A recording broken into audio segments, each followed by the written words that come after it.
often think of one of my favorite poems, Footprints in the Sand, which recalls the picture of Jesus carrying a helpless person through the sand. At this time, I will share my personal version of this poem entitled Footprints 95 by Sarah. Imagine a picture with warm colors such as white, beige, and brownish tones, where my picture will be altered to depict my emotions endured on this day of tragedy.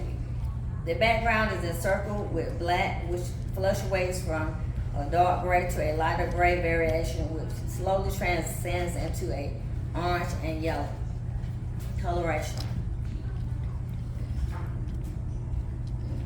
The beginning of the painting depicts an injured woman walking aimlessly on the beach.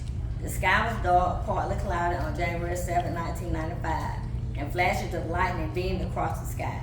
Black and gray were the first colors that represented despair and a feeling of hopelessness, doom, and impending death.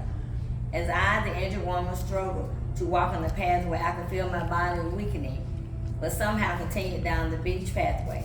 Although the end was near, I also had a certain feeling of assurance that this was not the end. The next color noted in the rainbow was red. Red was symbolic of the pain and sorrow I was enduring at this time. Feeling my body becoming weaker and weaker as water dripping from a faucet, I considered giving up and allowing my body to collapse to the ground. I struggled to maintain my composure, staying focused, slowly walking onward, thinking of the two reasons I could not give up, my two sons, Darius and Shadrach. Nevertheless, as this thought of hopelessness entered my mind, I was comforted with the following scriptures. Deuteronomy 31:8. It is the Lord who goes before you. He will be with you. He will not leave you or forsake you. Do not fear or be dismayed. And Isaiah 40:31. But those who hope in the Lord will renew their strength. They will mount up as eagles. They shall run and not be weary. They shall walk and not be faint. These two scriptures permeated in my mind, encouraging and reassuring me to continue, stay focused, don't give up. Orange was the next color, which is representative of a slow decrease in pain and uncertainty.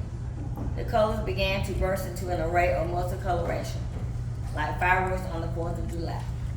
At the end of this multicoloration, the spectrum was a perfect rainbow. Rainbows are symbolic of hope. They commonly appear after a storm occurs. Rainbows are colorful spectrums that occur after a tragic or grim time and then signify a new beginning, hope, and promise of a better future.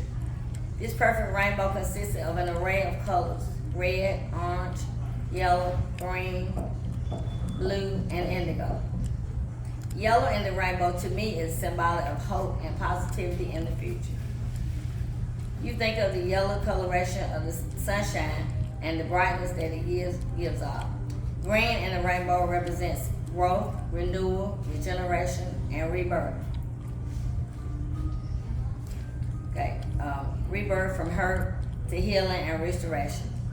Blue is symbolic of wisdom, stability, and faith, which is an integral part of the process of successful healing. Indigo is the color that symbolizes a newfound ambiance during the transitioning phase of healing, producing harmony. Lastly, violet is the color representing the spirit which is necessary to facilitate stability and unity.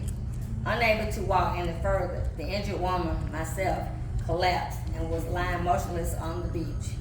As I continued to lie motionless on the beach, I wondered why the Lord did not help me, and suddenly the following scripture entered my mind and echoed frequently. The Lord will never forsake you. It is at this time the injured woman, myself, realized that the two footprints in the sand were symbolic and that the Lord had not left me, but had carried me through the sand to safety. Thank you.